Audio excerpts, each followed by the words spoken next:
Hello everyone, welcome back once again to my channel the rational economist. Measures of central tendency में हम लोग mean कर रहे थे और ऑलरेडी 2 वीडियोस में अपलोड कर चुका हूं जिसमें काफी सारे क्वेश्चंस हम कवर कर चुके हैं।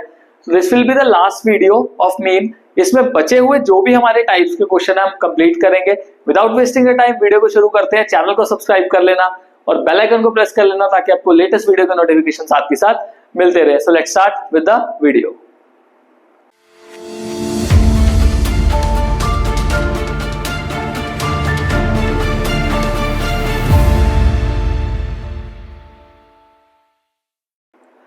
ओके स्टूडेंट्स, तो हमारा अगला जो टॉपिक होने वाला है, जो हमने इस वीडियो में पहला क्वेश्चन करना है वो है मिसिंग फ्रीक्वेंसी। अगर मान लो मीन में हमें कोई मिसिंग फ्रीक्वेंसी वाला क्वेश्चन आ गया तो हमने उसको किस तरह से सॉल्व करना है।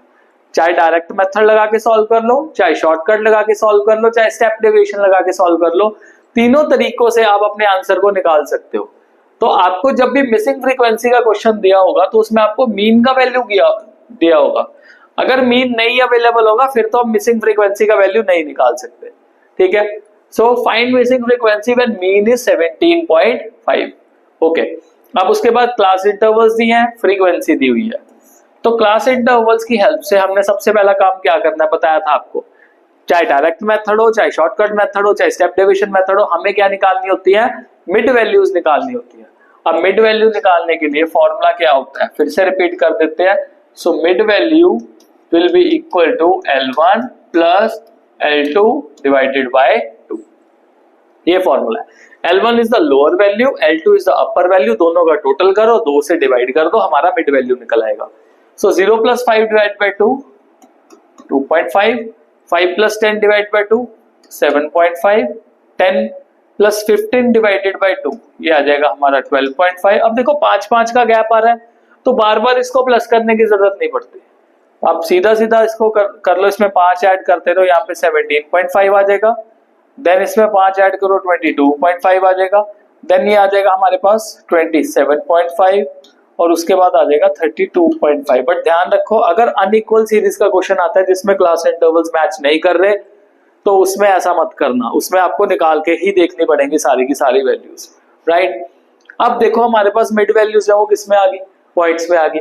अगर मैं इसमें डायरेक्ट मेथड लगाता हूं तो मेरे लिए ना थोड़ा सा कैलकुलेशन करना ट्रिकी हो जाएगा, क्योंकि पॉइंट का कैलकुलेशन आपको टाइम भी ज्यादा लगेगा, आपका एफर्ट भी ज्यादा लगेगा। तो जब भी अगर पॉइंट में है तो ट्राई करो कि हम शॉर्टकट या स्टेप डेविएशन यूज करते हैं। चलो लेट्स से इसमें हम स्टेप डेविएशन यूज करके देखते हैं। तो हमें अगला क्या वैल्यू निकालना है, हमें निकालना है dx का वैल्यू। वो क्या होता है, मिड वैल्यू माइनस ए।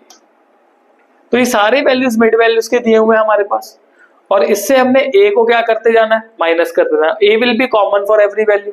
सो 2.5 माइनस 17.5 ये आ गया माइनस 15, 7.5 माइनस 17.5 ये आ गया माइनस 10, देन आ गया माइनस 5, उसके बाद 17.5 से 17.5 माइनस किया 0, 22.5 माइनस 17.5 5, यहाँ पे आ गया 10 और यहाँ पे आ गया माइनस करके 15। तो ये मेरा dx का वैल्यू आ गया। अब क्योंकि अगर मैं स्टेप डेविएशन मेथड यूज कर रहा हूं इसमें, तो स्टेप डेविएशन मेथड में मेरे को अगला स्टेप निकालना है जो निकलेगा dx डैश। अब dx डैश निकलेगा dx divided by c। Now c is the common divisible. c एक ऐसा कॉमन डिविजिबल है जो इन सभी नंबर्स को डिवाइड कर रहा है। राइट, तो ऐसा कौन सा बड़ा नंबर है जो सभी नंबर्स को डिवाइड कर रहा है, तो 5 लिखा हुआ है, 5 से डिवाइड हो रहे हैं ये सभी के सभी। Now minus 15 divided by 5 minus 3, minus 10 divide by 5 minus 2, 5 divide by 5 1, minus का साइन आ गया 0, यहाँ पे डिवीजन किया 1 2 एंड 3। तो ये हमारे पास dx डैश का वैल्यू आ गया। अगला स्टेप हमारा क्या, हमने फ्रीक्वेंसी को dx डैश से मल्टीप्लाई कर देना। तो हमारे पास वैल्यू क्या निकल जाएगा, f dx डैश। मल्टीप्लाई करके देखते हैं, 3 इंटू माइनस 3 तो ये आ जाएगा माइनस 9, 6 इंटू माइनस 2 ये आ जाएगा माइनस 12, उसके बाद 3 into minus 1 sorry 9 into minus 1 तो ये आ जाएगा माइनस 9, 12 इंटू 0 12, यहाँ पे क्वेश्चन मार्क है तो इसको क्वेश्चन मार्क को x मान लो, x into 1 it will be x, उसके बाद 6 into 2 will be 12 and 3 into 3 will be 9। ये वैल्यू हमारे पास आ गया। अब आपको फॉर्मूला बताया था लास्ट वाले वीडियो में भी, mean will be A plus summation F D X dash over summation F into C. ये हमारे पास वैल्यू है, हमारे मतलब फॉर्मूला है। अब मेरे को वैल्यूज पुट करनी है। मेरे पास मीन का वैल्यू क्या लिखा हुआ है 17.5, तो मैं यहाँ पे मीन पे क्या लिख दूंगा 17.5 लिख दूंगा। ए का वैल्यू क्या है मेरे पास, ए का वैल्यू ये है, यहाँ पे मैंने 17.5 सेलेक्ट किया हुआ है, तो ए में यहाँ पे मैं लिख दूंगा 17.5 प्लस।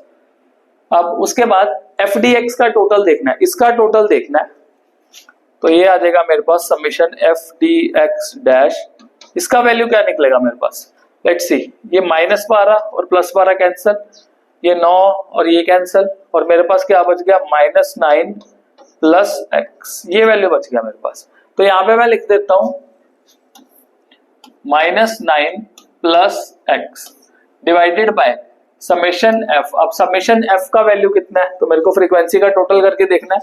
3 और 6 कितना हो गया 9, 9 और 9 18, 18 और 12 कितने हो गए 30, यहाँ पे हो गए 6 प्लस के 36 और 39 प्लस एक्स, ये वैल्यू आ गया मेरे पास।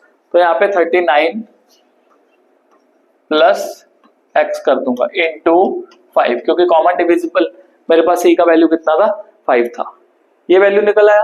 अब यहाँ पे चेक करो, ये जो 17.5 है ये इस प्लस हो रहा है, जब मैं इस साइड लेके आऊंगा तो 17.5 माइनस 17.5 हो जाएगा, क्योंकि यहाँ पे प्लस हो रहा था, वहां पे जाके क्या हो जाएगा माइनस हो जाएगा।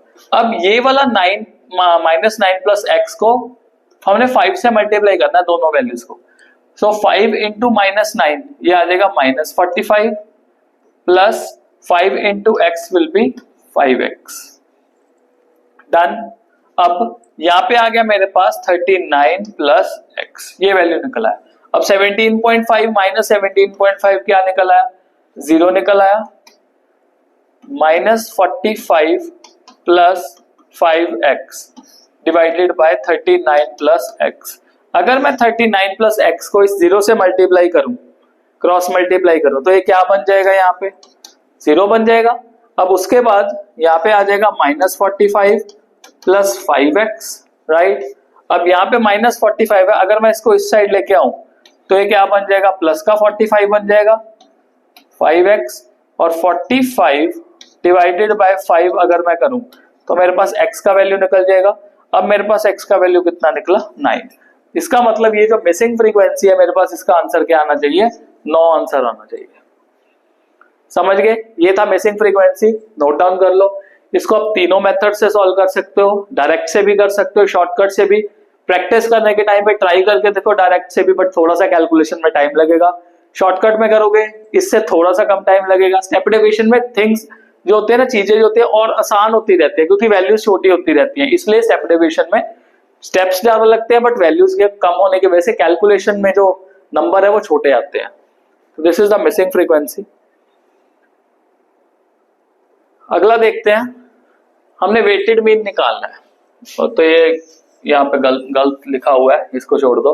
वेटेड मीन निकालना है। अब वेटेड मीन का क्या है, बस आप पे एक डिफरेंस क्या होगा, यहाँ मार्क्स है एक्स है, यहाँ पे फ्रीक्वेंसी की जगह पे आपको वेट्स दिए होंगे, that's it, this is the only difference. अब उसके बाद क्या करना है आपको, मल्टीप्लाई कर दो दोनों को, तो WX आ जाएगा आपके पास मल्टीप्लाई करने के बाद। नाउ 6 इंटू 2 120, 75 इंटू 1 75, 63 इंटू 5, तो ये बन जाएगा 315, क्योंकि 60 into 5 will be 300, 5 into 3 will be 15, 59 into 5, तो ये बन गया हमारा 300 और 295 बन गया, एंड 55 इंटू 3 ये बन गया हमारा 165।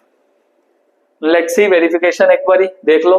60 इंटू 2 120, 75 इंटू 1 75, 63 इंटू 5 5 3 15, 5 एंड 5 6 30, 31, ये भी सही है, ये भी सही है। 5 9 45, 5 4 5 5 25 29, ये भी सही है। 3 5 15, 5 1, ये भी सही है। सभी की सभी वैल्यू जो हमारी है बिल्कुल सही है। अब नेक्स्ट काम क्या करना है, वेट्स का टोटल कर लो। सो 2 + 1 3, 3 + 5 8, 8 + 5 13 एंड 13 + 3 16। तो हमारा वेट्स का total, that means summation W का टोटल कितना आ गया, 16 आ गया। और यहाँ पे WX का टोटल कर लो, पहले 100 वाले जोड़ लेते हैं।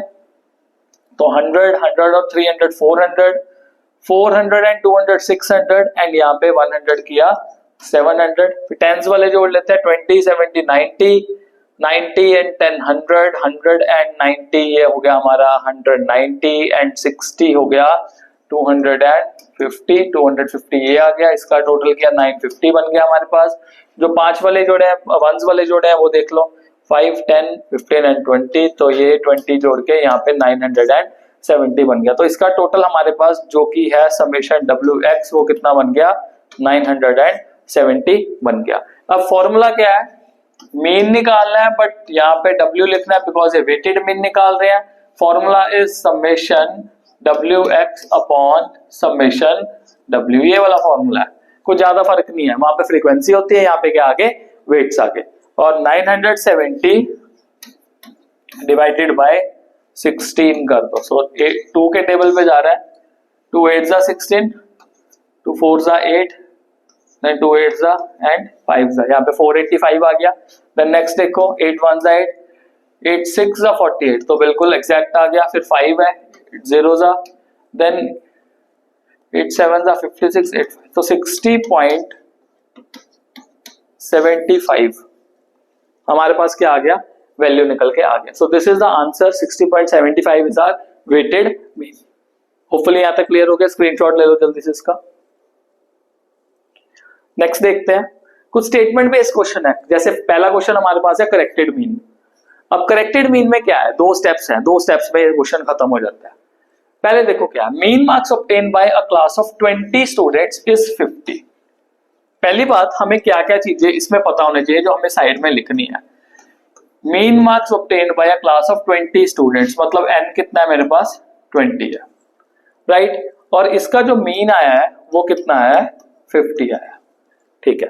उसके बाद पढ़ने में पता लगा, it was found that one value which has to be 30, जो वैल्यू आपकी 30 होनी चाहिए थी, was misread as 13। मतलब जो मेरा वैल्यू एक्चुअल में होना चाहिए था 30, वो गलती से क्या लिख दिया मैंने, 13 लिख दिया। अब मेरे को करेक्टेड मीन का वैल्यू निकालना है, राइट। तो मेरा जो करेक्ट वैल्यू है वो क्या है, मेरा करेक्ट वैल्यू कितना है, करेक्ट वैल्यू मेरा है 30, और यहां पे इनकरेक्ट वैल्यू जो है मेरा वो कितना है, 13 है। बच्चों का यूजुअली क्या मिस्टेक होता है, वो करेक्ट को इनकरेक्ट मान लेता है और इनकरेक्ट को करेक्ट, इसीलिए पहले से ही फ्रेमिंग कर लो कि क्वेश्चन में ये चीजें मेरे पास गिवन है। स्टेप 1 में हम लोगों ने क्या करना है, सो इन स्टेप नंबर 1 सबसे पहले मीन का क्या फॉर्मूला है, mean is equals to summation x over n।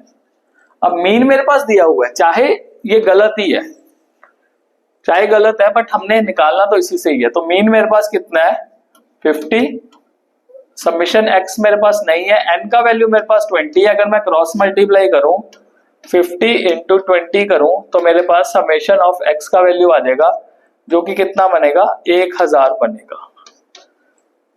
पर ये जो 1000 वैल्यू है ये क्या है, मेरा इनकरेक्ट है।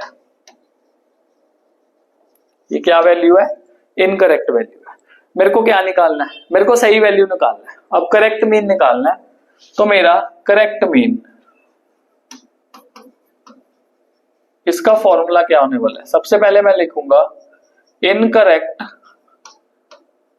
समेशन x, इसमें जोड़ दूंगा मैं अपनी करेक्ट वैल्यू और माइनस कर दूंगा मैं अपनी इनकरेक्ट वैल्यू को, और डिवाइड कर दूंगा बाय n, जो कि मेरे पास गिवन ही है। ओके, तो मेरे पास इनकरेक्ट समेशन x कितना है, 1000।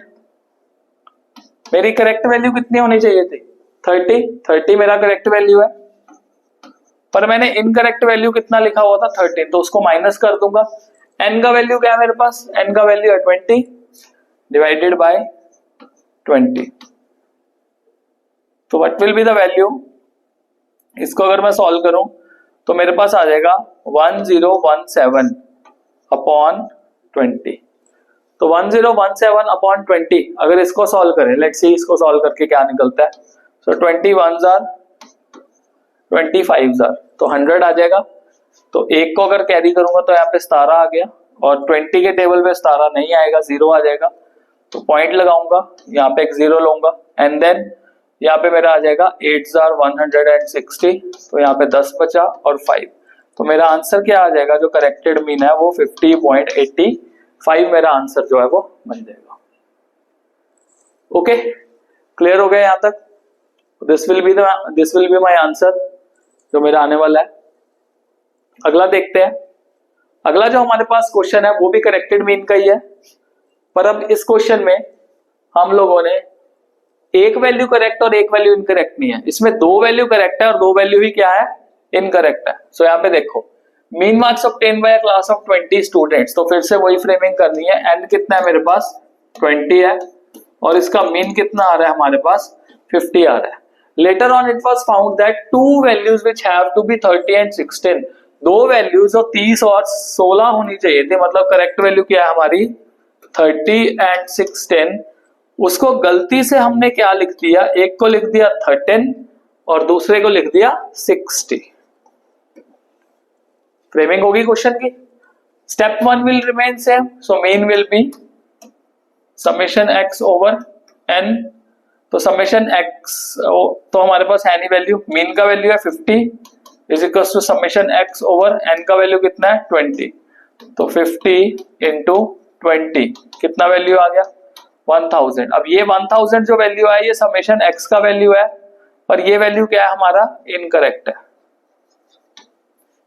मेरे को करेक्ट मीन का वैल्यू निकालना है। सो मेरा करेक्ट मीन का फॉर्मूला क्या था, इसमें incorrect summation x plus correct value minus incorrect value divided by n, ये फॉर्मूला बन रहा है मेरा, सेम फॉर्मूला ही रहेगा। अब देखो इनकरेक्ट समेशन x मेरे पास कितना है, इनकरेक्ट समेशन x 1000 है प्लस करेक्ट वैल्यू, क्योंकि 2 वैल्यूज है तो अपने ब्रैकेट में दोनों वैल्यूज को टोटल कर देना है। सो यहाँ पे आ जाएगा 30 प्लस 16 और माइनस इनकरेक्ट वैल्यू जो है वो भी 2 है, इनको अलग से जोड़ लो 13 plus 60। At the end of the day होना तो बाद में माइनस ही है। n का वैल्यू मेरे पास कितना है, n का वैल्यू है मेरे पास 20, तो 20 लिखा गया। अब यहाँ पे क्या वैल्यू आ जाएगा 1000 प्लस 30 प्लस 16 आ जाएगा 46 माइनस 13 प्लस 60 आ जाएगा यहाँ पे 73 डिवाइडेड बाय 20। अब अगर इसको सॉल्व करें what we will be getting, let's see 73 में से अगर मैं 46 माइनस कर दूं तो ये आ जाएगा मेरे पास 7 एंड 27। तो अगर मैं 27 माइनस करूं तो मेरे पास बचेगा 973, ये आ जाएगा यहाँ पे वैल्यू, राइट। अब 973 को मैं अगर 20 से डिवाइड करता हूं, सो 21 जार 24 जार 80 आ जाएगा। अब 17 बचा, ओके 17 बचा तो 3 भी आ गया साथ में, एंड देन 20 इंटू 8, 20 इंटू 8 करके मेरे पास वैल्यू आ जाएगा 160। तो यहाँ पे 13 आ गया। अब मैं पॉइंट लगाता हूं तो 0 लूंगा, and then 20 into 6 will be 120 and 5। तो मेरे पास आंसर जो है वो निकल जाएगा 48.65। This will be my answer of corrected mean. तो पहले कितना था वैल्यू मेरे पास मीन का आ रहा 50, पर जैसे ही चेंजेस हुए तो मेरे पास कितने का डिफरेंस देखने को मिला कि यार 27 नंबर ज्यादा लगाए हुए हैं, और अगर 27 नंबर ज्यादा लगाए हुए हैं तो मेरे को उस बेसिस पे जो वैल्यू है वो अपना देखना है कि क्या बनता है। ये हमारे हो गए करेक्टेड मीन के 2 टाइप्स, जिसमें हमने सिंगल करेक्ट सिंगल इनकरेक्ट भी कर लिया और डबल करेक्ट और डबल इनकरेक्ट भी कर लिया। नेक्स्ट देखते हैं कंबाइंड मीन हमारा। अब कंबाइंड मीन में क्या है, देखो कंबाइंड मीन क्या होता है ना, ये फॉर्मूला होता है कंबाइंड मीन का, mean of 1 2 will be mean 1 n1 plus mean 2 n2 divided by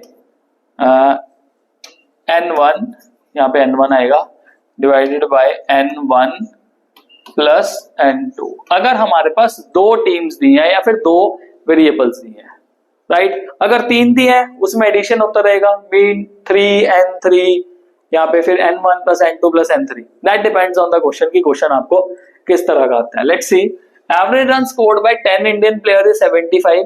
ठीक है जी, इंडिया को यहाँ पे लिख देते हैं। तो नंबर कितना हो गया, N1 कितना हो गया, 10 हो गया, और इनके जो एवरेज रन है दैट मीन वन कितना हो गया, 75 हो गया। और उसी तरह जो ऑस्ट्रेलियन प्लेयर्स है, ऑस्ट्रेलिया के प्लेयर्स ने नंबर जो है वो 10 है, और इनका जो रन स्कोर्ड है एवरेज वो कितना है, 65 है। तो N2 आपका 10 है और मीन 2 आपका कितना है, 65 है। अब हमें क्या करना है, फॉर्मूला में वैल्यूज पुट करनी है। तो मेरे को कंबाइंड मीन निकालना है, मीन ऑफ 1 2। मीन 1 का वैल्यू कितना है, 75, N1 का वैल्यू कितना है, 10, प्लस मीन 2 का वैल्यू कितना है, 65, और N2 का वैल्यू कितना है, 10, डिवाइडेड बाय N1 का वैल्यू कितना है, 10, और N2 का वैल्यू भी कितना है, मेरे पास 10 है। ठीक है, अब फिर हमने क्या करना है, 75 into 10 750, 65 into 10 will be 650 upon 20। तो ये बन गया मेरे पास 1400 डिवाइडेड बाय 20 कितना आ जाएगा, 70। तो ये हमारा क्या बन गया, इसमें कंबाइंड मीन का आंसर आ गया। अब अगर इसमें तीसरा एडिशन हो जाए, लेट्स से कह दे कि यार यहाँ पे तीसरी टीम भी है, मान के चलो यहाँ पे टीम है साउथ अफ्रीका, अभी अभी बना लेते हैं क्वेश्चन। इनका N3 है 10 और इनका मीन 3, दैट मींस इनका एवरेज रन है मान लो 55। तब क्या होगा, हमने एडिशन कर दिया ना, आंसर इसका 65 आएगा। लेट्स सी 65 आ रहा है, नहीं आ रहा, इसमें एडिशन हो जाएगी बस 3 की, plus mean 3N3 divided by N1 plus N2 plus N3। तो यहाँ पे कंबाइंड मीन 1 2 3 आ जाएगा मेरे पास। ओके, तो यहाँ पे अगर मैं इसको एडिशन कर दूं 55 इंटू 10, और यहाँ पे भी क्या आ जाएगा, 10 ही आ जाएगा, और इसको अगर मैं प्लस करूं तो 550, और यहाँ पे 20 की जगह पे क्या आ जाएगा, 30 आ जाएगा। ओके, अब इसको सॉल्व करें, 1400 तो ऑलरेडी आ ही रहा था हमारा, पर अब क्या है, हमने 550 एक्स्ट्रा जोड़ देना है, और यहाँ पे भी 20 की जगह पे क्या आ जाएगा आपका, 30 आ जाएगा। सो 1400 प्लस 500 1900, तो 1950 डिवाइडेड बाय 30। तो यहाँ पे 0 से 0 कैंसिल हो गया, 3 6 1 बचा एंड 5, तो कितना आंसर आ गया, 65। ये सेकेंड वाले था, तो इसमें आंसर कितना आ गया, 65 आ गया। तो आप एडिशन कर सकते हो सिंपली। अगर मान लो इसमें कोई मिसिंग हो, तो अगर आपके पास सारे वैल्यूज है तो आप मिसिंग वैल्यूज भी आप निकाल सकते हो, तो कुछ ज्यादा डिफिकल्ट काम जो है वो नहीं है। सो विद दिस हमारा मीन चैप्टर यहीं पे खत्म हुआ। सो होपफुली आपको चैप्टर समझ लग गया हो। अगली वीडियो में मिलेंगे जिसमें मैं आपको मोड चैप्टर स्टार्ट करवाऊंगा, क्योंकि मीडियन और क्वार्टाइल हम ऑलरेडी कंप्लीट कर चुके हैं। Till then stay blessed all.